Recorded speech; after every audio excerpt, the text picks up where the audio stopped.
At the family barbecue, my brother's son said, "Charity cases eat last," and they all giggled. I put my plate down and walked out. That night, Dad texted, "The business needs your investment." I replied, "Never again." The next morning, one notice went out, and their laughter turned to tears. Drop a comment and let me know where you're listening from and what time it is for you right now. Since we are stepping into 2026, I want to wish everyone a year of strength and clarity. I really hope you continue to support this channel as we share these stories. The humidity at the lake house wasn't just weather, it was an atmosphere. It pressed down on the Vanguard Logistics 40th anniversary garden party like a wet wool blanket, trapping the smell of expensive cologne and the clinking of crystal glasses in the heavy air. My parents, Joseph and Susan, had spent $50,000 to turn the lawn into a showroom of their success. White tents, a string quartet sweating in their tuxedos, and enough seafood to feed a small navy. It was performative wealth at its finest, a stage designed to convince the investors that the company was thriving, even though I knew the balance sheet said otherwise. I stood on the periphery, holding a glass of lukewarm water. That was my place in the family geometry, always on the edge, essential for the head count but irrelevant to the conversation. My brother, Christopher, the chief operating officer, was holding court near the open bar. He was wearing a suit that cost more than my first car, laughing too loudly at a joke made by a potential client.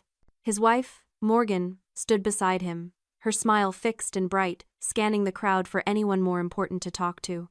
I was hungry. I hadn't eaten since breakfast because I'd spent the morning reviewing the portfolio adjustments for my actual clients, the ones who knew I managed $200 million in assets, not the family who thought I was a back-office paper pusher. I walked toward the buffet tables. The spread was impressive. Lobster tails, oysters on the half-shell, towers of shrimp. I reached for a plate. That was when Mason, Christopher's 12-year-old son, stepped in front of me. He didn't bump into me, he blocked me. He stood guard over the chilled prawns with a smirk that was a carbon copy of his father's. He looked me up and down, his eyes bright with the permission to be cruel that he'd absorbed from the adults around him. "Dad says charity cases eat last," he announced. His voice wasn't a whisper. It carried over the low hum of the string quartet. A few guests nearby turned their heads. I looked past Mason to Christopher. My brother had heard it. He looked right at me, took a sip of his scotch, and smirked. He didn't correct his son. He didn't apologize. He validated it with his silence. My parents, standing 10 feet away, suddenly found the floral arrangements fascinating. In that moment, time didn't stop, but my perspective shifted. I didn't feel the sting of tears or the flush of embarrassment I usually felt. Instead, I felt a cold, terrifying clarity. People think family trauma is a sudden break, a single event that shatters everything. It isn't. It is a bank account. For 31 years, I had been making deposits into a bank of tolerance. I deposited my silence when they forgot my graduation. I deposited my dignity when they mocked my boring job. I deposited my pride every time they treated me like an obligation they couldn't quite shake off. I had been paying compound interest on their disrespect, assuming that someday, if I paid enough, I would buy their love. But looking at a child sneering at me with my brother's face, I realized the ledger was full. The account was overdrawn.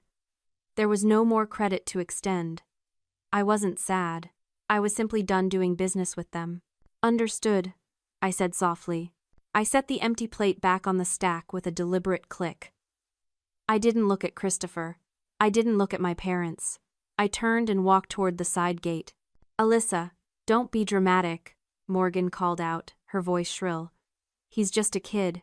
I didn't answer. I kept walking. The gravel crunched under my heels, a satisfying final sound. I walked past the valet stand, past the rows of luxury cars, and got into my modest sedan. I sat there for a moment in the silence, the air conditioning blasting against the sweat on my neck. I checked my phone. No missed calls. No texts asking if I was okay. Just the silence I had always known. I put the car in gear and drove away. I wasn't just leaving a party. I was driving toward the biggest transaction of my life. The bank of trauma was closed, and tomorrow, I was calling in the debt. My apartment was 40 minutes away from the lake house, but it might as well have been on a different planet. It was a penthouse in the financial district, bought with cash 3 years ago. The air was cool and filtered, smelling of lemon verbena and silence. There were no family photos on the walls, just modern art and the city skyline glowing through floor-to-ceiling windows. This was the sanctuary I had built with the money they thought I didn't have, doing the job they thought I couldn't do. I kicked off my heels and poured a glass of water, my hand perfectly steady. Sociologists have a term for siblings like me. They call us glass children. We are the ones born healthy in families consumed by a sick child, or in my case, the ones born competent in a family consumed by a golden child. We aren't broken, so we aren't fixed. We aren't shiny, so we aren't displayed. We are just glass transparent, functional, looked through to see the things that actually matter. For 31 years, my parents had looked right through me to admire Christopher, who had failed the bar exam twice. Christopher, who needed a chief operating officer title to feel important. They polished him until he gleamed, never noticing that I was the structural integrity holding up the display case. They thought I was a portfolio assistant or a clerk, a boring paper pusher who balanced checkbooks. The truth was, I was a senior portfolio manager for a private wealth firm. I didn't balance checkbooks. I restructured estates. I didn't manage thousands. I managed hundreds of millions. My personal net worth was north of $20 million, accumulated through aggressive, high-risk trading in my 20s. But the biggest trade of my life and the worst had been Vanguard Logistics. I sat down at my desk, the mahogany cool under my fingertips. I opened my laptop. The screen glowed, illuminating the face of the woman they didn't know. 5 years ago, Vanguard Logistics had been technically bankrupt. My father, Joseph, had over-leveraged the fleet to buy Christopher a flashy downtown headquarters. The banks had called the loans. They were days away from liquidation. I remembered the dinner where my father wept into his scotch, terrified of the public shame. I couldn't watch them fall. I was the glass child. My function was to hold things together. So, I created a shell company. Ironclad Capital. Through a lawyer, I approached them as an anonymous angel investor. I injected $5.1 million of my own money into the firm. I paid off the toxic debt. I upgraded the fleet. I saved them. In exchange, Ironclad Capital took 37% equity and a silent board seat. They never asked who was behind the curtain. They were too busy celebrating their business genius for securing the funding.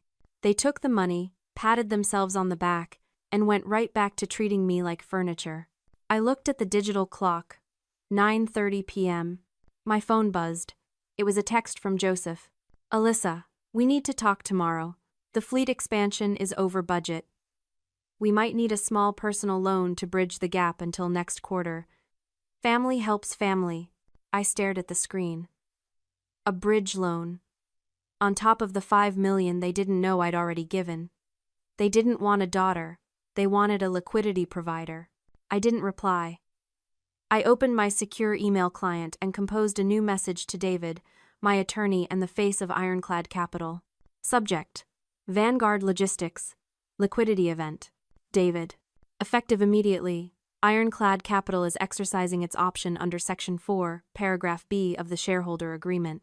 We are formally requesting a full buyout of our 37% stake at current fair market value. If they cannot provide liquidity within 30 days, initiate the forced sale clause. There is no room for negotiation. Proceed. I hit send. The swoosh of the email leaving my outbox was the quietest sound in the room, but I knew it would land like a bomb. The glass child wasn't invisible anymore.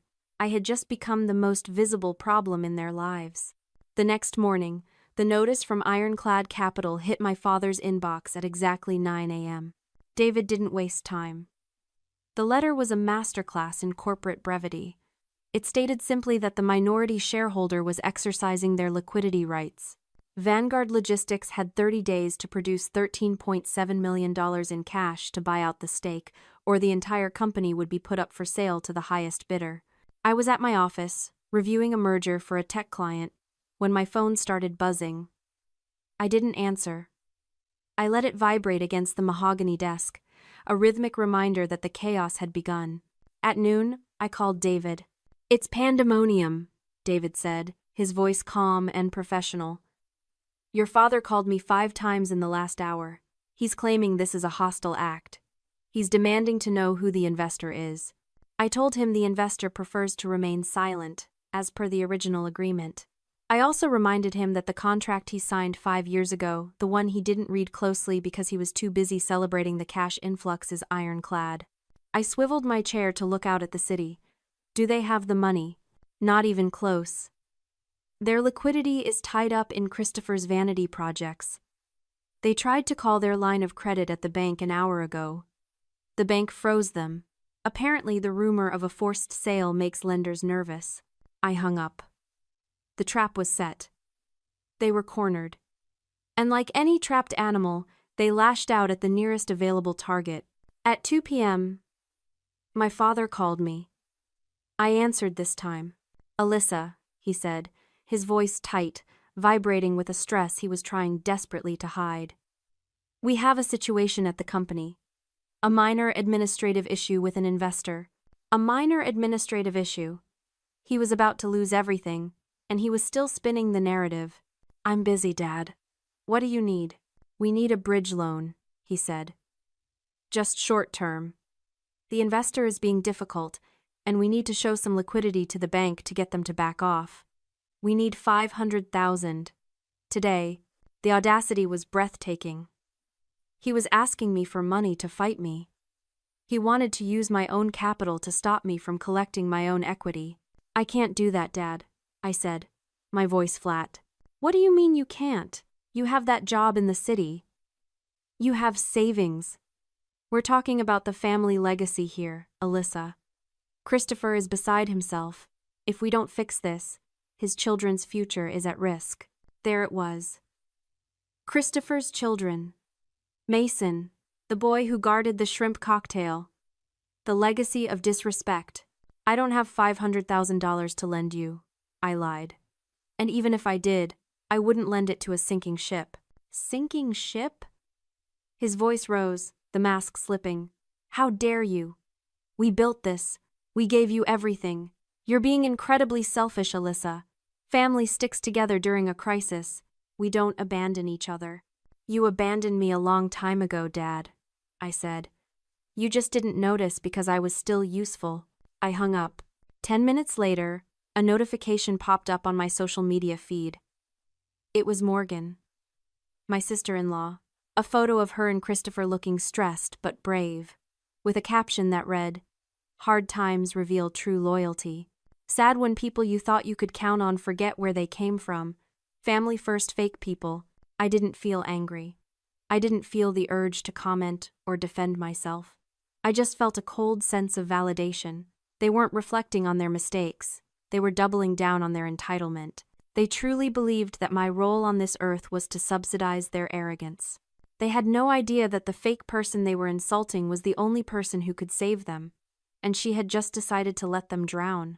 The 30-day clock was ticking, and I was the one holding the stopwatch. The 30 days passed in a blur of escalating desperation. My father called me 7 times. Christopher showed up at my apartment building twice, but the doorman turned him away. I watched from my balcony as he yelled into his phone, pacing the sidewalk like a caged tiger. I imagined him calculating the cost of his suits versus the cost of his mortgage, realizing for the first time that the math didn't work without the company credit card. Finally, the deadline arrived. They had failed to raise the capital. The forced sale clause was triggered. Ironclad Capital moved quickly. They executed the sale of Vanguard Logistics to a private equity firm, a ruthless outfit known for stripping assets and maximizing efficiency. The deal was done. The papers were signed. My 37% stake was cashed out for $12.9 million. But there was one final piece of business. The closing meeting was scheduled for 10 a.m. at Ironclad's headquarters on the 42nd floor. My family had been summoned to surrender the keys to the kingdom. David told me they were expecting to meet the faceless investors to negotiate their exit packages.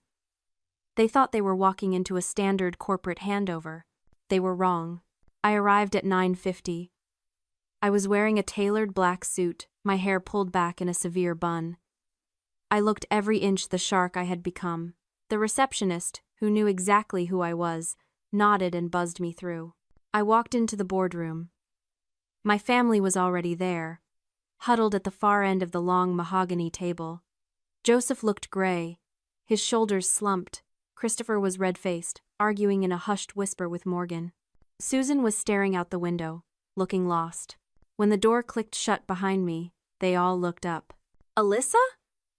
Christopher asked, his voice a mix of confusion and annoyance. "What are you doing here? This is a private meeting. You can't be here." "Actually," I said, my voice cutting through the room like a scalpel, "I'm the only one who needs to be here." I walked to the head of the table. I pulled out the chairman's chair, and sat down. Silence. Absolute, suffocating silence. "What is this?" Joseph whispered.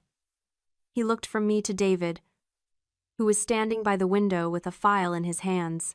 "This," I said, "is the liquidity event you asked for?" "I don't understand," Susan said, her voice trembling. "Is me," I finished. "It always has been. The $5 million that saved this company 5 years ago? That was mine. The capital you used to buy the new fleet? Mine. The salary you paid yourself, Christopher, while mocking my boring job? Mine." Christopher stood up, his chair scraping violently against the floor.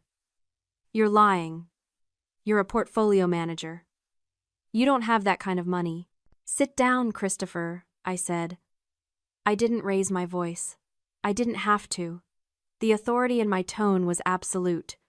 He blinked, stunned, and slowly sat back down. "I managed high-risk assets for a decade," I said. "I built a fortune while you were building a facade, and when you needed saving, I saved you, anonymously. Because I knew if you knew it was me, you'd never respect the money.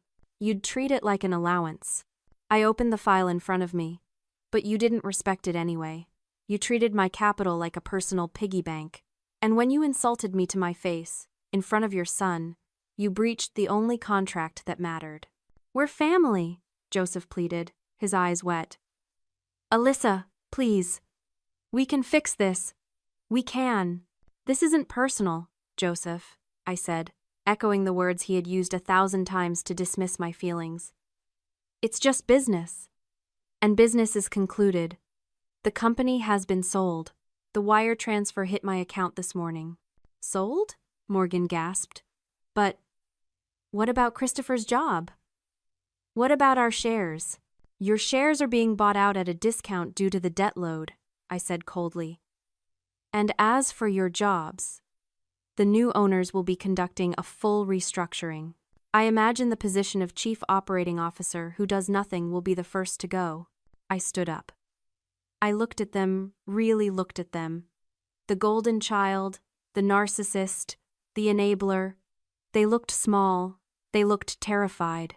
They looked exactly like people who had just realized that the furniture in the room was worth more than they were. "The meeting is adjourned," I said. I turned and walked out. I didn't look back. I didn't need to. The sound of my brother weeping was the only closing statement I needed. The silence in the boardroom was heavy, broken only by the hum of the air conditioning. My family sat in stunned paralysis, processing the fact that their scapegoat was their landlord, their bank, and their executioner. But I saw the shift in their eyes. The shock was fading, replaced by a desperate, greedy calculation. They were doing the math. I could see it on Christopher's face. He was thinking, "Okay, we lost the company, but it sold for $12 million. My 15% stake is worth nearly $2 million. I can start over. I can still be rich." My father was straightening his tie, attempting to regain some semblance of dignity. "Well," he cleared his throat, "if the sale is finalized, we should discuss the distribution of the net proceeds. I assume the wire transfers will be initiated today?" I leaned back in the chairman's chair, steepling my fingers. That brings us to the second item on the agenda. The transition. Transition? Morgan asked, her voice shrill. You said the company was sold.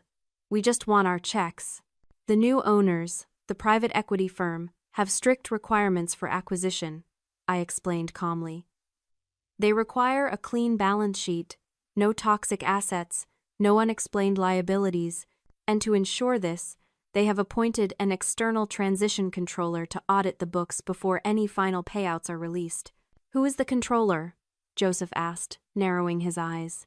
Me, I said. I slid a new stack of files across the mahogany table. They weren't legal contracts this time. They were expense reports. Years of them. For the past week, I have been conducting a forensic audit of Vanguard's operating expenses, I said.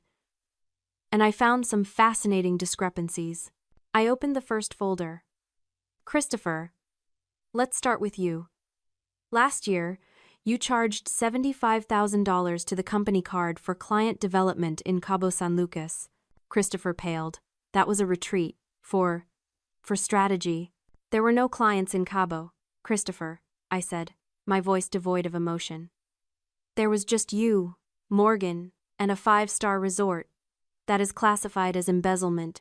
I turned the page. And the company vehicle lease.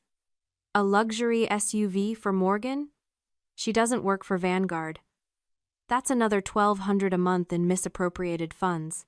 We needed a safe car for the kids, Morgan stammered. Then you should have paid for it, I countered. I turned to my father. He was staring at the table, refusing to meet my gaze. Joseph. Consulting fees paid to a shell company, registered in your name, $200,000 over 3 years, plus the country club membership, plus the business dinners that always seem to happen on your anniversary. I founded this company, he shouted, slamming his hand on the table. I am entitled to perks. You are entitled to a salary, I corrected him. You are not entitled to treat the operating capital as a personal slush fund. Not when you are asking investors for bridge loans to keep the lights on. I closed the file. The sound echoed like a gunshot. Here is the situation, I said. The private equity firm has a clawback clause. All misappropriated funds must be repaid before any equity is distributed. I have calculated the total unauthorized spending by the 3 of you over the last 5 years. It comes to quite a significant number. I picked up a pair of scissors from the desk organizer. I reached for the small pile of corporate credit cards that sat in the center of the table, the symbols of their status, their power, their ability to live a life they hadn't earned. When we deduct the debt you owe the company from the value of your shares, I said, picking up Christopher's platinum card, the balance is 0. I cut the card in half. Snip. Actually, I amended, picking up my father's card. It's slightly negative, but I'm feeling generous. I'll write off the difference. Snip. You're leaving us with nothing? Christopher whispered. He looked like a child who had dropped his ice cream, but the house, the tuition, we spent the payout in our heads already. Then you made a bad investment, I said. There is no payout. There are no millions. There is just the debt you accrued while pretending to be rich. I swept the plastic shards into a small pile. You wanted to run a family business, I told them. But you forgot the most important rule of business. You have to pay for what you take. I watched them crumble. It wasn't a sudden collapse like a building imploding. It was a slow, agonizing slide into reality. Christopher was the first to break. He stared at the pieces of his platinum card on the mahogany table, his hands trembling violently. The man who had sneered at me at the garden party, who had taught his son that charity cases eat last, was gone. In his place was a terrified boy who didn't know how to go home and tell his wife that the lease on the SUV was cancelled. Morgan is going to leave me, he whispered, the words leaking out of him. If I don't have the money, she's going to take Mason and leave. I looked at Morgan. She didn't contradict him. She just stared at the wall. Her face pale, calculating her own survival. She wasn't comforting him. She was already distancing herself from the failure. Then there was Joseph. My father. The patriarch who had built a kingdom on debt and bluster. He slumped in his chair, looking suddenly ancient. The redness had drained from his face, leaving it gray and slack. "Alyssa," he croaked, "you can't do this. I'm the chairman."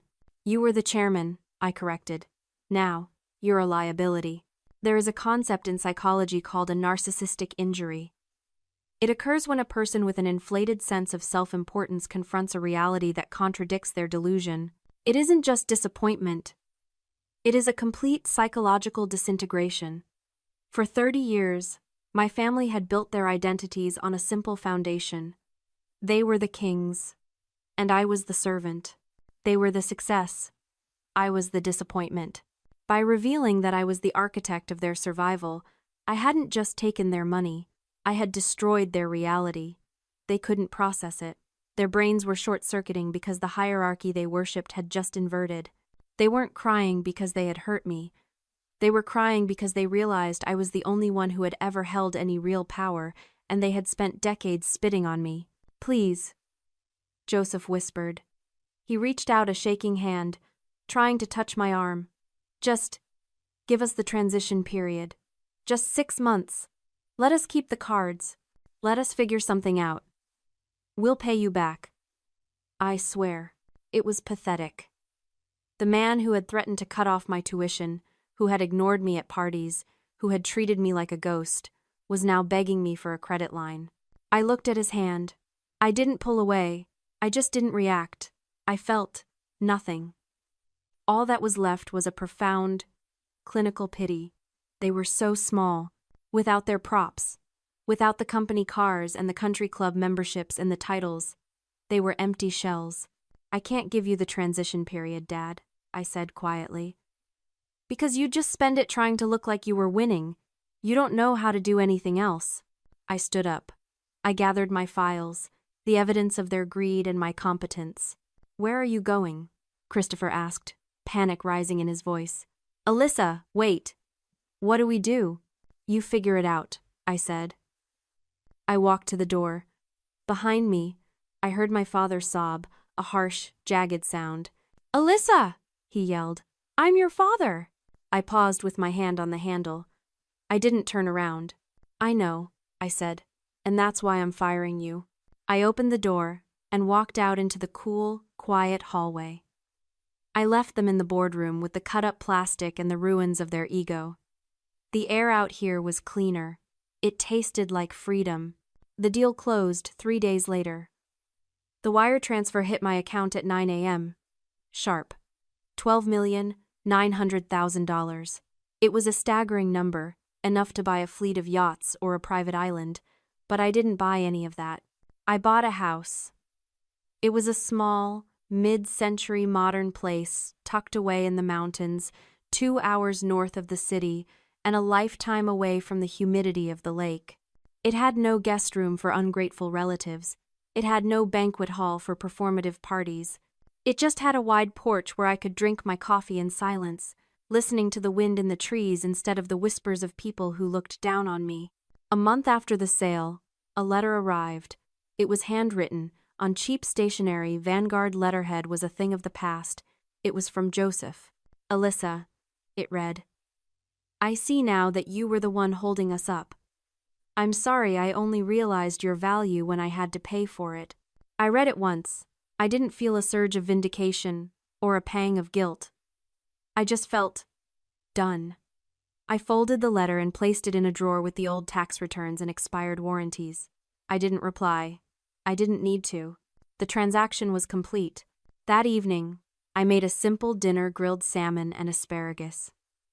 I sat at my table, looking out at the mountains turning purple in the twilight. There was no one to serve, no one to wait for, no one to block me from the table. I took a bite. It tasted perfect. The charity case was eating first. Finally, if you've ever been the one holding the family together while they tore you apart, share this story. And tell me in the comments, what was the moment you finally decided to close your account?